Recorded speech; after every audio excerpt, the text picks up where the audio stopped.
Hi. ఒక చిన్న మంచి మాట చూడండి. మంచి పుస్తకం ఎలా అర్థం కాదో మంచి మనుషులు కూడా అలాగే అర్థం కాదు. ఏదైనా లోతుగా చదవాల్సింది. ఒక మంచి పుస్తకాన్ని మనము చదువుతూ ఉంటే అవునా ఇది కరెక్టా అని అనుకుంటాం.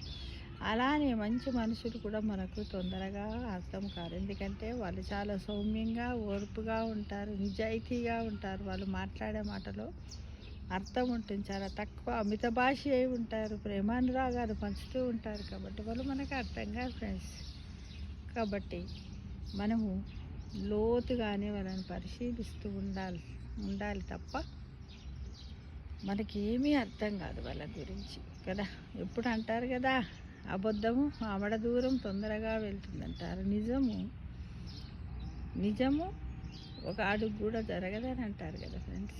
అదే కదా మన జీవితంలో జరుగుతున్నటువంటి చిత్ర విచిత్రాలు అంతే కదా. చెడు వ్యాపించినంత తొందరగా మంచి వ్యాపించదు కదా ఫ్రెండ్స్. అని అందరం తెలుసుకోవాలి.